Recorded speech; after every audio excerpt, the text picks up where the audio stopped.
Hello and welcome to The Family of Things, a podcast series exploring ideas, life and how we live it.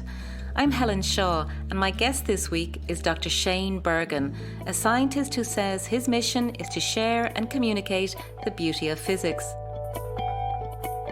Now Shane, as a physicist, I know you work in the field of new materials, in nanotechnology, which is defining our future. But I'm curious about the beginning, about young Shane and how it all started.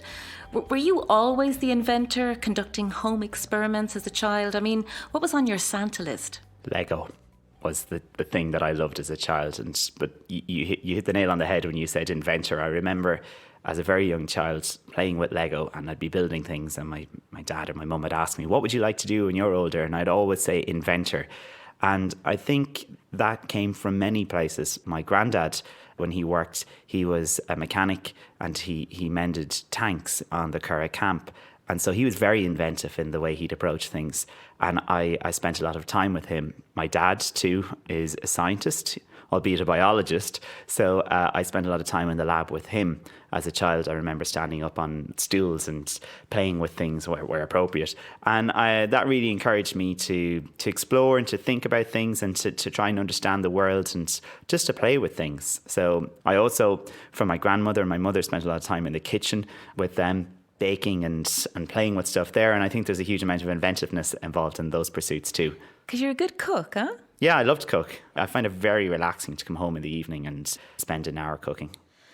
That's it. I mean, children don't see lines between music and sport and playing and building, cooking. They don't see the barriers that sometimes we've put it into in society, that some things are in the arts and some things are in science and that some things are seen as soft or hard.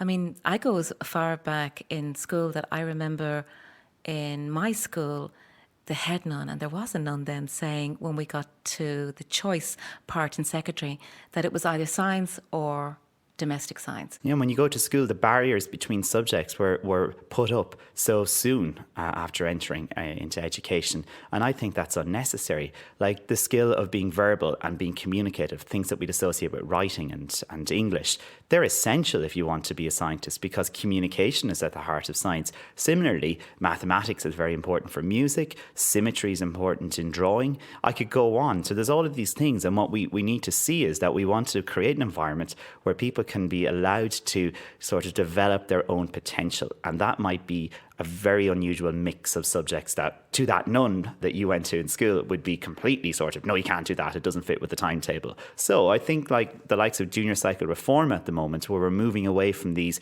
rigidly held subjects that are tested once at the end of 3 years to a system where people are being asked to think about skills that they might need as opposed to subjects they might need to master. I think that's an excellent development. Because in many ways, we live in a society which has tended to not just draw a line, but to separate the sciences and the arts. I think it was it Goethe or maybe Thomas Young were said to be the last people who knew everything. But since the scientific process, the modern sense of the scientific process has been established in the 1600s, the amount of knowledge in the world has grown exponentially. So it becomes increasingly difficult for any one individual to know everything. But that's what people think of science. They think it's something like it's a rigid, dead body of fact, as in you can just rhyme them off, all these laws and equations. But that's not really what science is. Science is much more creative. Science is about you manipulating and understanding your world such that you can do different things or do new things, create. Just like Matisse would have looked at art from a radically different point of view. I would hope that young scientists and maybe old scientists would do that too in their careers, that they would imagine and then go and test, then explore what that result means and bring knowledge forward. And in some ways then it makes you see that the similarities between the artist, the visual artist, the writer, is much closer to the scientist, and they should be seen maybe in much more of a collaborative shape, because to do really original work, you have to be a bit of an outsider. You have to actually look at the rules and say, is that really so? Absolutely. You need to, I hate to use the cliche, but you need to think outside the box. Rather than sort of tweak existing systems, you need to imagine an entirely radical new system and allow your mind to explore what that might mean. It's that intellectual pursuit that you must explore. And you're right to say that science and art are almost the opposite side of the same creative coin. And you can see places in Dublin where we're particularly good at this. Dublin's small, so it allows the science community to get up close and personal with the arts community. You can see, of course, the Dublin Science Gallery, which was a world first of colliding science with art in a very radical way to get them both to talk to one another. So it wasn't that the artists were just helping out with how we present science or vice versa, but rather was what happens when you smash these two seemingly disparate worlds together. What happens when you put creative people in from different disciplines in the same space? What will they create? And that's been amazing. It's been amazing from my own career's point of view too, to be part of that. So, for instance, I think that a lot of people would see science as something that's ugly. They see it as necessary. People see science as something that drives economy and creates jobs. Indeed, our own government do. But there's more to it than that. I think science is beautiful. And people go, of course you do, you're a scientist. But I think there is a beauty, an inherent beauty to science, a simplicity often, an elegance that can be captured by working with people from the arts who are skillful at bringing that out. And so through the Science Gallery, starting there, working with colleagues in Trinity, Professor Colette Murphy and Dr. Evie Nihulawan, now in UCD, we created this campaign in Dublin called Dart of Physics. And that stemmed from this project in the Science Gallery. And from that, we were able to design and execute a huge campaign across Dublin on the Dart train to spark a citywide conversation about physics. It's been really successful. You've won an award for it. Yeah, I have. I won another one just recently. So I won a European Commission Award for Communicating Science. And just last week, I found out I won the American Association for the Advancement of Science Communication Award. So my colleagues have been, thank you. My colleagues have been busy nominating me. And just to describe how it works, Shane, because I think you're also going to look at expanding that idea of the Dart of Physics again. But just to explain how it worked, you were using smartphones with commuters? So we took the advertising space on the Dart. You know the ads that are above the seats when you sit there or well, let's face it, you're standing on the Dart on your way to work and you notice there are lots of advertisements. They're also on the station. So we decided that why not fill some of these with statements and challenges about physics. Very simple things like the spire is shorter on a cold winter's day than it is in the summer. Or you could say, why does the metal pole feel colder than the plastic seat? Etc., etc. Things like this. Or something profound like the moon is escaping the earth or we are all made of stardust. So these, yeah, which is an amazing I like that sentiment. One. We're all made of stardust. Absolutely. So when I am a dead star. You're part of the stardust that came from that star's death. And that's amazing. And the hydrogen in your body would have come from the Big Bang. And that's 13.8 billion years ago. And so we have this cosmic connection. Of course, everything else around us, all matter is made from elements of atoms. And they would have all come from either dead stars or the Big Bang. And so there's this continuity in the universe, which I think that's really beautiful. Yeah, it's lovely. I mean, that idea of bringing science into the public space is fantastic. But what did you really want to get out of it in the end? We wanted to connect the Joe on the Dart to the Josephine in the lab. That was one of our taglines because we wanted to spark this citywide conversation.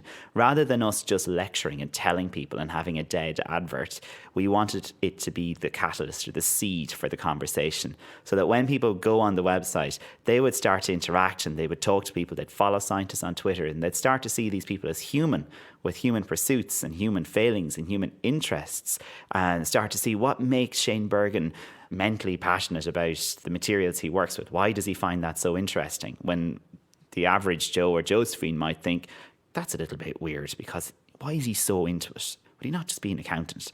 But when Dart of Physics runs in 2015, we hope for it to be joined by a sister campaign on the London Underground, and we're calling it Underground Physics. And we're at the early stages of that project.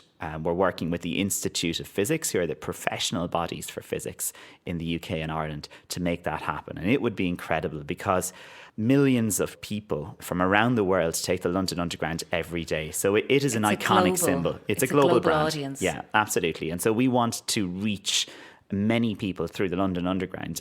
The Trinity College brand, that will be on our adverts. So having, from their point of view, imagine having Trinity College Dublin stamped all over priceless, the London Underground. Yeah. That's priceless. So if the Provost is listening, I'd... That's priceless, Provost.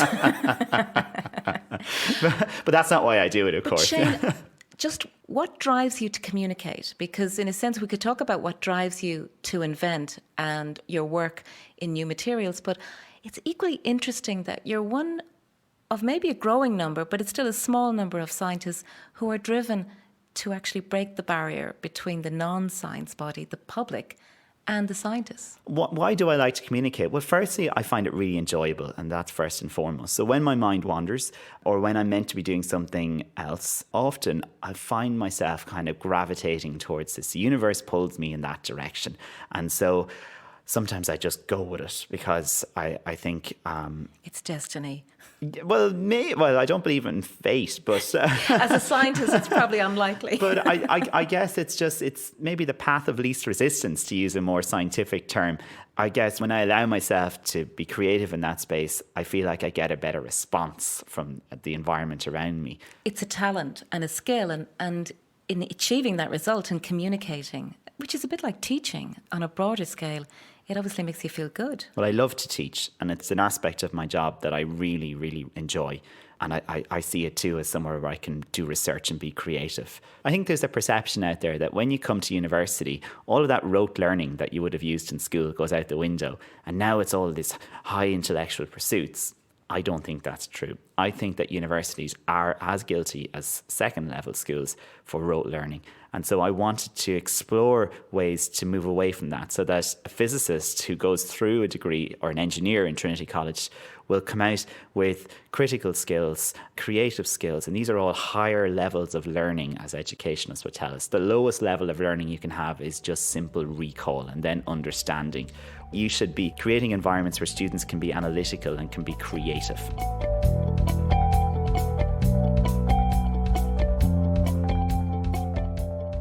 Getting back to where we started, really, I have to ask the obvious question: what is nanoscience?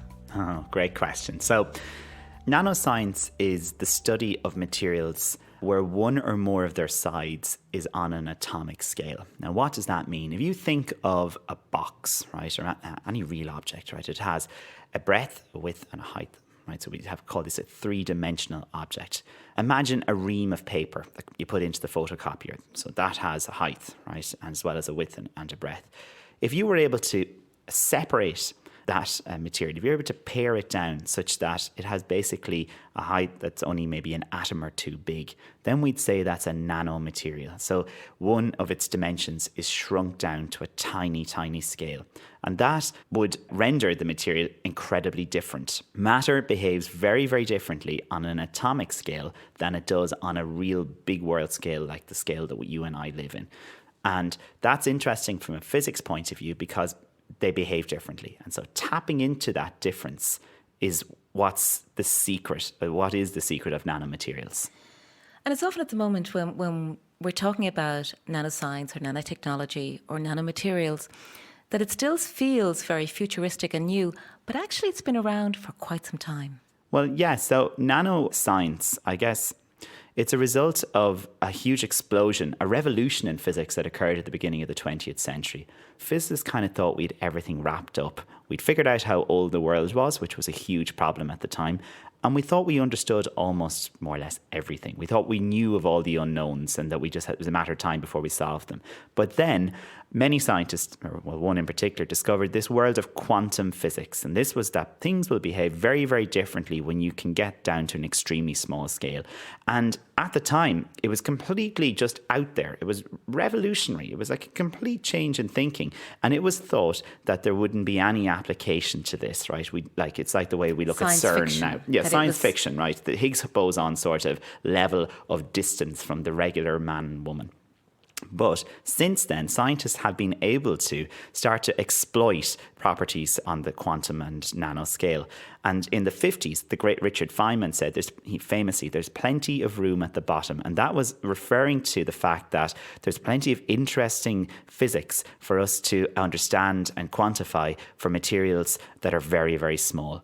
And then I guess in the 80s and 90s, a huge number of nanomaterials started to be discovered. Things like the buckyball, which looks like a football, or the carbon nanotube, which is made from carbon, like diamond or graphite, except it's made in cylinders where its diameter is only a couple of atoms wide, but its length is quite appreciable. So it's, maybe it can be up to a millimeter long, which is very, very big relative to a couple of atoms wide. And so materials like that revolutionized nanoscience. And then famously in the early 2000s, a material called graphene was discovered. Now, graphene is a two-dimensional material. That means it has no appreciable height. It's only an atom tall. And so it's like a deck of cards being graphite. You separate out one, which is one sheet or one card from the deck of cards, and that's your graphene. And the Nobel Prize was awarded to the two scientists that discovered it, and they did it using sellotape and graphite, which is the stuff in pencils. And so they peeled off these layers of from the graphite to get down to something that was one atom thick.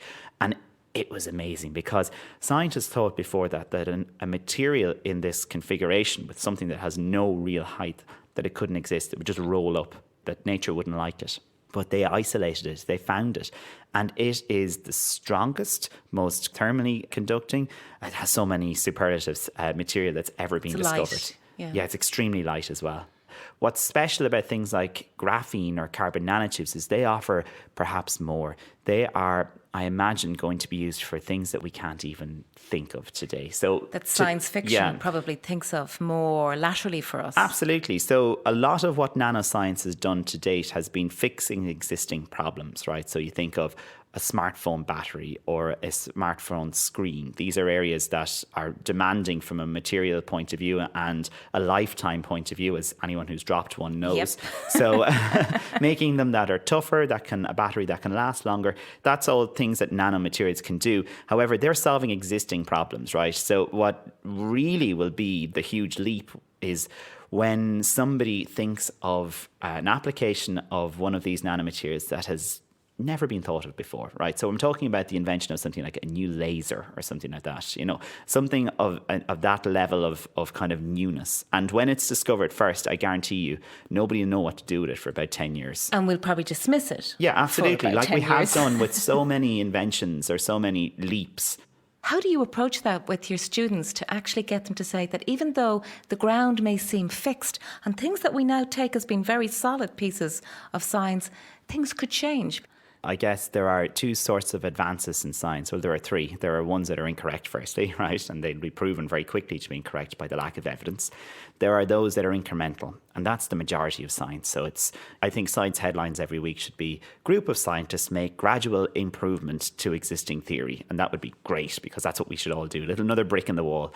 But occasionally then you do get these radical changes, and they often take a while to be accepted. And the way they're accepted by the scientific community is through experiment and through evidence.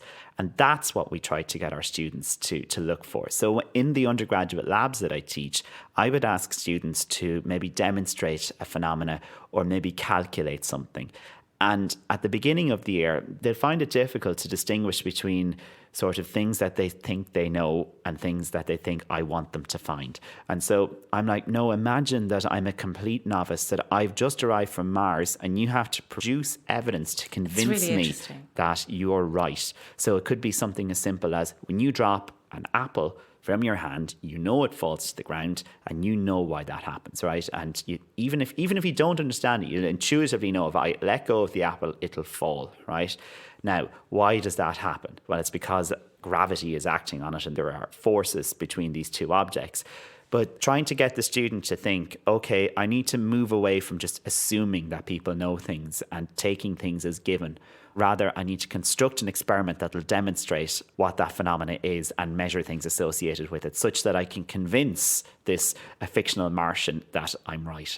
That extends into so much of life, the idea that we assume things, coming from a journalistic background or even within an environment of creating any narrative. Like we always say in our office, the invisible ink says, assume nothing.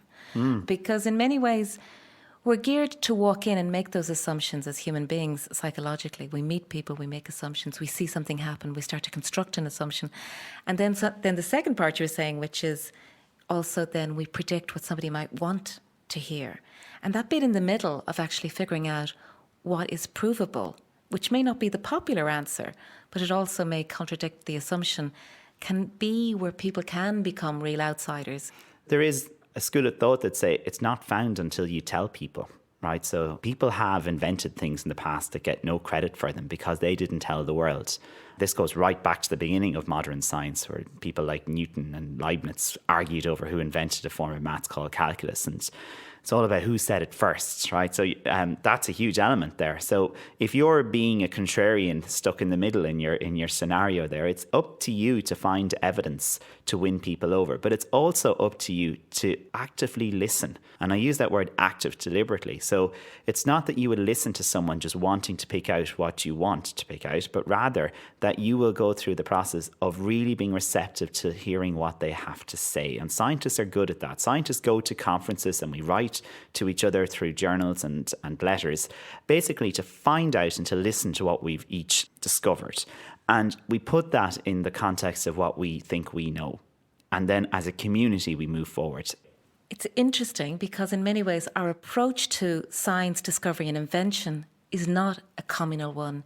It's an individual one, which often can be that falsehood around it is who invented the light bulb. So we're supposed to come up with this answer that one person did. Probably because of ego. Yeah, and maybe because it's neater. So the Nobel Prize can go to one person. And usually it's a whole team. And often it's the person who's left off the list who maybe contributed something key. So there is often that conflict between how we as human beings approach invention, discovery, that this individual has this light bulb moment. The apple falls from the tree and Newton thinks might be a this is very gravity. Western way of looking at it, where we think of this individual genius, right? But genius is something I don't really subscribe to. I think like Do you not? No, not so much. I think like we all have different strengths, and maybe your strength might be the kernel of a good idea at the beginning, but my strength might be how to take that and actually make it happen, right? And that person is equally genius. And so it would be for the person who can take that result that the team found and bring it and explain it and contextualize it. I think there are many, many links in the chain there, and they're all important. And I think that idea of the individual lone nutter scientist probably stems from the day when science was the pursuit of sort of, rich people with a lot of time. And science isn't so much like that anymore. I know that the Nobel Prizes are still awarded to individuals, but I kind of think the Nobel Prize is a bit of an aberration. Like science is done by teams. Like papers are written by groups of people. We do give credit to the first or last author on these papers because they maybe came up with the idea or did the work. But it is always a communal pursuit. And of course, individuals do matter. From your perspective, when you were that child, that teenager, that student, who inspired you? I think it was a lot of people. I think it was local first and foremost. My family were always encouraging, brothers and parents and grandparents, of us learning things and us exploring. I think then in school, certain teachers would have had a huge influence on me to pursue what I liked and pursue what I was good at. But it's like, I went to a very ordinary school and I was in a class with everybody from all sorts of people from my town, and I look back now in my class, so many of us did so well, and we're all doing so many different things. I think that's great. And what do you think that is? I think it was the bunch that I was in school with were particularly, we sparked off each other a lot, and that was great. Academically, from a sporting point of view, from debating, from music, all of these things. We seemed to be pretty good at these things because we all drove each other. But I think that must have been encouraged by the environment set up by the school and by the teachers. But there were particular teachers that I could imagine now and I think back of as a good teacher. They stick in my head. So my maths teacher, my physics teacher. And it's amazing that they're the things I ended up doing. My music teacher was a big influence too. And so I still have an interest there.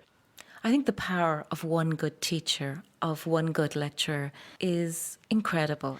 So being a teacher and turning into that as being something that you're good at, clearly, but also that you get such reward from, is quite significant. Yeah, I love working with young people, and particularly people, the students that I teach and work with in Trinity College. They're amazing. They're great. They're all achievers. They've all done very well in secondary school to get into university. And many of them that I meet there, you can just see they're going to go on to be excellent members of society. They're going to do amazingly disparate things. And many of them will go off into the world and contribute far, far away from Ireland. And that's great. We should be sending people away as ambassadors for our culture and society. And they'll come back. Or if they don't, it doesn't matter. They'll be ambassadors for us when they're away. But Shane, I think that's really significant, because I know from talking to academics or having a little small footprint around universities for a long time, is that when you talk to people involved in research, they will often say, oh, I have to put in so many hours teaching and it's kind of a chore and I just want to be doing my own work. I very rarely hear that, where people embrace both the research and the original work with the fact that you have an opportunity to inspire a generation. I have to say, and this is maybe controversial, if you don't like students, you shouldn't be working in a university.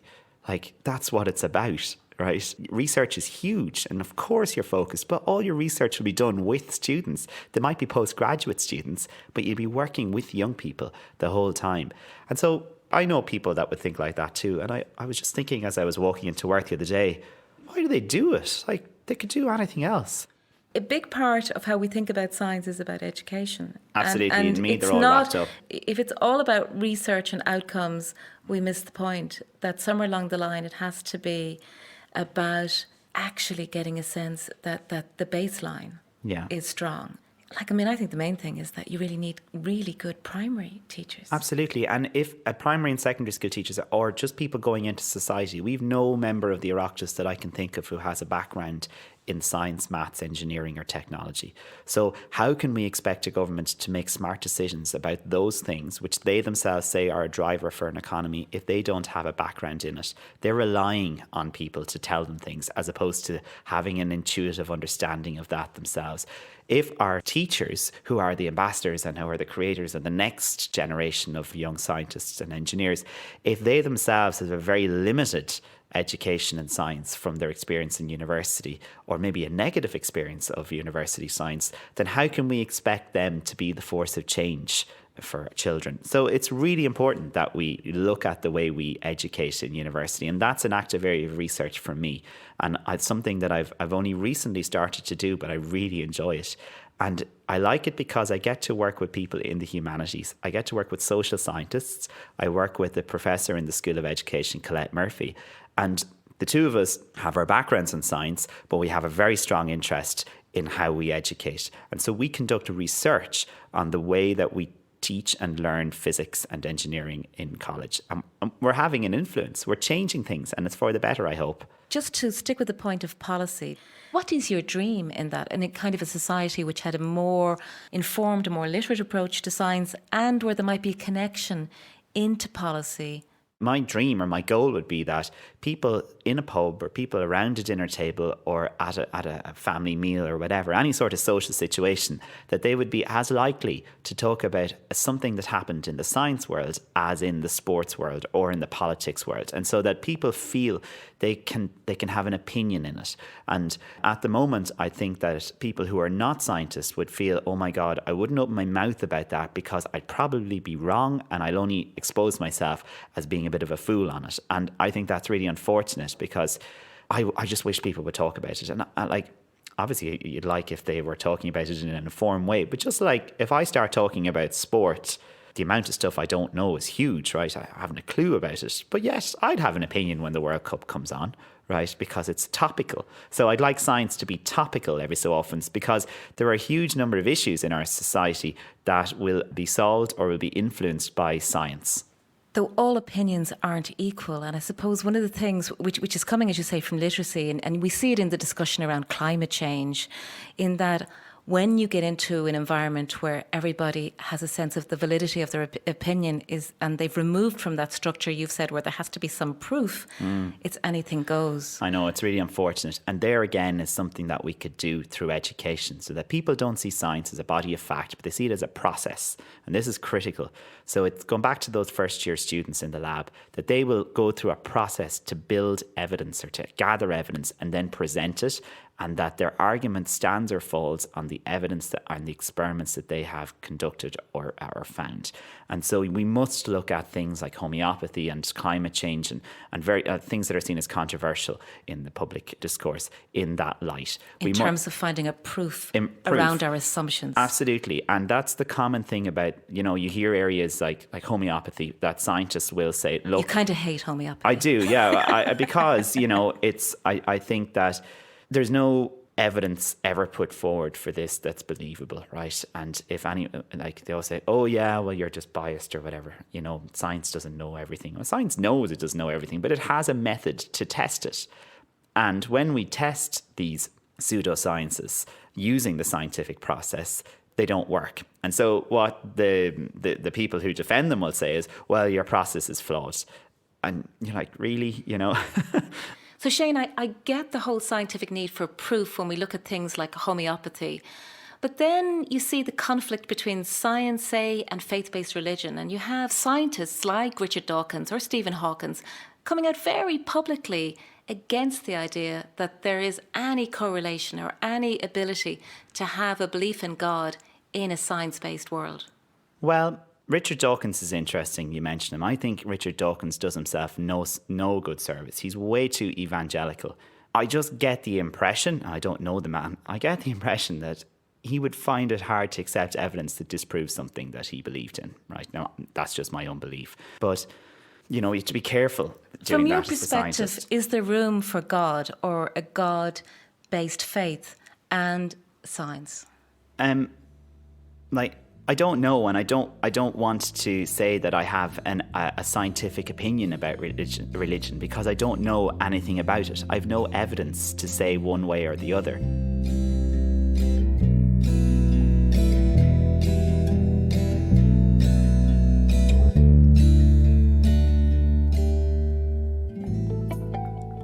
You mentioned music and the fact that your music teacher was perhaps as influential on you as your maths and physics teacher. I have been told that you have, and the quote was, the voice of an angel. So who told you that? I'm not revealing my sources in the best journalistic tradition. But you sing, you perform. Well, I perform locally. So I'm in a School of Physics ukulele band now. A ukulele band? Yeah. So, gosh, that's so obscure, isn't it? Not only are we all physicists, but we all play the ukulele. So myself and my colleague Stefan Hutzler and Matthias Mubius, both have better names than I do, we play as the normal modes. Which is funny if you're a physicist, I think. But we only play really at local events in the school, maybe somebody having a significant event in their career, like a promotion or a retirement or something like that. So on commission? On commission, solely. Yeah. And Stefan, I guess, would be he's sort of our de facto leader. He has taken some well-known songs and rewritten them with a physics twist. But our music, not only is it ukulele and we're all physicists, but we tend to play kind of old music. And the reason is our very first gig was an Edwardian party, right? Now that sounds odd. But the building that I work in was built in the Edwardian era, which is between 1901 and 1910 when King Edward was king, I guess. And so we had a party to mark the 100th anniversary of our building. And somebody decided, just for the heck of it, let's set it in that area. Now, people go, but that's so random. But there are 1920s is very popular at the moment. So that was our second party. So at the moment, so what our did music you play then? Well, we played, what did we play the first year? We played things like Daisy Bell, that song, great. Which actually goes right back to my early days. Yeah. I think it was one of the first songs that I ever learned that my granny taught me in the kitchen. We were baking. And so we played loads of music like Marlene Dietrich's music. And you're going to give us a little bit of a showcase, I think. Well, you have asked me to, and so I reluctantly brought it along. Oh my goodness, you have a ukulele with you. There is something over there that I have a very cool-looking ukulele case. But before you entertain us, I'm really curious about how the ukulele came about. I mean, when did you start playing it? Why the ukulele? Well, after my PhD, I went to London for 3 years to work as a scientist in Imperial College. And it was a fantastic experience, a fantastic life experience moving away for a few years. It's something I would encourage people to do. It makes you look at home in a different way, a positive way, but it also makes you think broadly about who you are and what you do in the world. And I know everyone doesn't have that experience, but if you can do it, do it. And when I was over there, I met amazing people. I moved in with randomers just through the internet. That's the way London is. Was it like the Big Bang? No, they're not scientists. So all my London friends are So not it's like scientists. Yeah, absolutely. And I like your laugh at that differential. Don't start me on the Big Bang Theory. But I hate that program. But I moved in with randomers who are now some of my best friends. And when I was 30 and living in London, they bought me a ukulele. Why? I don't know. I think, God, why did they buy me a ukulele? I You guess just they knew had I liked ukulele written all over you. Yeah, maybe they knew. And I think I should point out that I bought a ukulele, or it was given to me before it was trendy. Now you see a lot of people in London playing the ukulele. It's very, very trendy to do it now. Maybe it's because it's small and, I think it's that easy could to be get a it factor. around. It's easy to carry on the aforementioned underground. Yeah, and you look like a bit of a gangster going around with a hard case ukulele case like that, So, what are you going to play? I think I'll have to play Daisy for you then. Oh, great. Yeah. Fantastic. Well, I'll just do a chorus of it. I should tune So, this. I have to say it is small. Very small and perfectly formed. You're talking about the ukulele. I am talking about the ukulele. You started with guitar. And you're a music teacher. So, yeah, in primary school, we didn't do much music. I went to an all-boys primary school, so music and art and all those things were just out the window, right? And when I got to secondary school then, I had a music teacher and she had just started. And my friends, we just all, just luck or whatever, there was a load of us that were into music. And I thoroughly enjoyed it. It was easily my favourite class in the week, going to music. And what was her name? Anya Loughran. And Anya, if you're there, you made a difference. And I did the school shows, and that gave me great confidence in speaking and talking and being in front of large groups of people. So all these things are so important. And then, so she really helped you become the communicator you are. Oh, absolutely. Her and my debating teacher, I think, were a huge influence in developing those talents and skills. And when I was in third year or fourth year, a bunch of friends and we formed like a high school band, yeah, and we were like rubbish. You two. We played mainly REM covers, and my friend Owen King wrote a number of songs as well. I love REM. Yeah, we did a lot of that stuff, and I was in local music groups and things, and it was just it was a way to socialise with people, as I didn't do sport. And when you grow up in the country, if you don't do sport, unless you can find something like music or that, well, you're going to be one of those kids that does nothing. And I just had to do something. And you love to sing. It makes you feel good, right? Yeah, I do. And I play music at home, particularly if I'm on my own, or I had one flatmate who used to sing with me, and that was always nice. One of the randomers. Yeah, Smitha in London, who I used to sing with. I think I'm going to create a series called The Randomers. There just has to be something called The Randomers. Yeah. God, those two randomers that I moved in with, like, they're two of my closest friends. I see them all the time now. And that was just so random. I just moved to London and I had a big long list of flats that I had to go and see. And they were one of the few flats that had no pictures on the internet. And I wasn't sure about going to see it. And when I went to see it, it just, I guess it's sort of like friendship at first sight. So, Daisy Bell? Yeah. Do you want to hear that then? Very much so.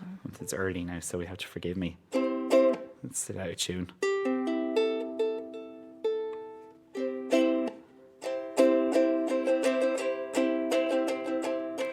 Daisy, Daisy, give me your answer too.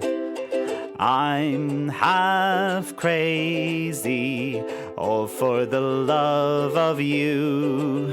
It won't be a stylish marriage, I can't afford the carriage. Won't you look sweet upon the seat of a bicycle built for two? And maybe I'll try that in a higher key, which... Daisy, Daisy, give me your answer due. I'm half crazy, oh, for the love of you. It won't be a stylish marriage, I can't afford the carriage. Won't you look sweet upon the seat of a bicycle built for two? Wahoo! God, it brings me back because I sang that with my granny when I was like 4, I think, in the kitchen, and it was just the song she taught me. And then it came back in college when we were doing that thing with our group, and my good friend and colleague Dennis Weir, who's a retired professor and a great influence, I think, on my career now, he came into my office one day and had found original sheet music of Daisy Bell that he'd found at an auction and bought it for me. Isn't that nice? I have it up in my office now. Oh, it's lovely. Yeah, because it was a really popular song between America and here. Was it? Okay. Yeah. And people, because there wasn't the prevalence of technology to play back music then, people sang a lot more then. So there would have been this sense of people singing in groups. Like, you know, like my dad always asks me when I go to parties, did you have a sing song? I'm like, I don't know where he thinks we go, but well, sometimes we do. But I think looking back, that was much more of a big deal. And so people had these repertoires of songs, and people were perhaps better musicians back then because they would have had to play if they wanted to hear music, and people could sing by looking at musical notation. It's a loss, really, because a lot of people now don't have that. They would feel very uncomfortable singing a song, and what song would it? But in a sense, I'm not the best either, but everybody in my family, when you're growing up, your uncles, your aunties, your parents, they all had their song or songs, and no gathering was complete until they all did. And it had to go in the same order, yes. And you couldn't sing your Auntie Eileen's song, or you couldn't sing your Uncle Shane's song. You just had to sing. You sang your song. And my granny on my mother's side, actually, she had over 30 grandchildren. She had 12 children. So my mum's one of 12. So when we'd have family gatherings... That's a lot of songs. Yeah, a lot of songs. But they are all quite musical, that family. So we had great sing-songs as kids. And so we were all made to perform. I think what's great about music and that marriage between what you're doing is it's probably also just a fun relief as well, that it's something that gives you a switch off and a way to enjoy. It's not mindless, it's mindful. So when you're playing music, your mind, or my mind at least, is completely taken up by that task. And I think cooking is similar, or even helping my dad in his expansive garden. It's just that sense of task that doesn't take up a huge amount of mental skill, but it just fills your mind with the task. Do you know what I mean? You know the sense of blackberry picking and Seamas Heaney's poem about it, when there's a sense of just going out and doing it. It's the process of it, and you get absorbed into it. So playing music is like that. It's a rhythm, exactly. It's like running. Yes, exactly. In a sense, your brain can be actively doing whatever it wants. It's great. So Lego, cooking, ukulele, they're all paths to defining the universe. Yeah, absolutely. I think it's just about not being afraid to just have a go and pursue the things that you both like and you feel that you have some ability in. And I certainly know the things that I don't feel confident in, and I just don't do them, which is probably awful. And what are they? Sport would be the one, and I think I could just hand that mantle over to my middle brother, who's the family sports star. But it doesn't do anything for me. And I like watching the rugby, or when there's a sense of national pride about something. That's great. I get sucked in by that. I'd be, a soccer fan once every 4 years when the World Cup is on. So I asked you who inspired you, but maybe the other way to think about it now is, who do you admire? That's a very good question. I guess I have to think about that one. Who do I admire? Well, I admire people who believe in their convictions. I admire colleagues who have done their own thing and dared to be a little bit different. People like Mary Robinson would be somebody who I greatly admire, or our president, Michael D. Higgins. I'm a liberal person, and I think Ireland is a conservative country with a lot of liberal people living in it. Often those people don't have a strong representation or voice. But occasionally we produce these amazingly broad-thinking people like Seamas Heaney or Mary Robinson or our president. And I think that that's to be admired, all the more for the reason that these people would have been forming their opinions and careers at a time when the Catholic Church and political culture would have had a stranglehold over the way we thought. And when they were often the outsiders. Absolutely. And had to battle in that Noel Brown analogy of swimming against the tide. So, and people like Robinson or Heaney or Michael D., you have that sense that they are all intellectual. Beyond maybe what you're admiring is a political approach. Yeah, I think I definitely have a political view on things, all right. I suppose my friends would know what it is, but I wouldn't ever express it professionally, which is, I don't know why I don't do that. But you also picked out two poets there. So poetry perhaps is also something in your realm. Yeah, I have a colleague who's a physicist and a poet, the great Iggy McGovern. So we hear a lot of it in work, and that's very nice. But again, it goes back to school. I remember learning and thinking of poems when I was in junior cycle English class, and they really connect with you from time to time, you know. And poetry is often a compacted sentence so that you unpack it as you grow older. Yeah, just a phrase and how it can linger in your head like for a long time, and it just resonates with you time and time again. And Heaney, more than many poets, gave us a language for our time. That in some ways he allowed us to articulate what was happening in our culture, in our country. And sometimes that's what those thinkers, you're saying you don't really go with genius, but in a sense, those original thinkers allow us to enter into a narrative, allow us a way to talk about where we're from and who we are. Yeah, and he famously said, and I resonate with it, between my finger and my thumb, the squat pen rests, I'll dig with it. And I remember thinking, God, I really identified with that as I was pursuing things intellectually and through learning, and that I thought that's how I'm digging, that's how I'm contributing and finding. And finding truths, because that really is about what he's getting at, is that he's excavating. And it's very powerful because it made many of us feel that we could connect in a different way as he did with his forefathers, that it didn't have to be manual. All of us have some way that we're digging. Yeah, but yet he admired and respected both his father and grandfather in that poem. And I thought that was really important because he knew where he had come from and what had formed him to get to that point where he's doing his work. And you've referenced that as well with your grandmother, and even with that song Daisy Bell. I mean, someone like your granny clearly had an impact on you. Yeah, and I'm lucky that I have two grandparents that are still alive and they're in their 90s. That's fantastic. Well, my grandfather's in his 90s and his mind is as fresh. So, yeah, they're still a huge influence on me, and it's wonderful to grow up with grandparents. They were right across the river from where I went to school, and so I went and had lunch with them every day with my brothers and cousins. And Nanny made us dinner every day, and that's great. Like, I'm so lucky to have had that. It's like a fairy story. Yeah, I guess it is. Like, in the laughs we would have had with them and the time that they would have had to spend with us as we grew up, I think I'm just lucky, that's probably it. We were talking about where you might want to go and who you might admire now. Probably there's also an ability to look at what at this stage you might see has been the thing that you're proudest of, that you've done, your achievement. I mean, if you were to pick out something that you think, yeah, kind of nailed that, I'm glad I did that. I'm proud of achievements like the friendships I've made with people and the breadth of people that I've gotten to know and the life experiences that I've enjoyed. I'm proud that I opened myself to that and that I went out into the world. That's, I think, what I'm proud of. But on a sort of in a material sense or in a project sense, I'm very proud of the work I've done in communicating science, specifically the Dart of Physics project. I really feel like that was great, and it went from just being an idea that I had when writing physics lectures in my parents' conservatory, having just moved home from England and being really sad about that, to something that really is central to my career and something that has allowed me to meet and work with amazing people.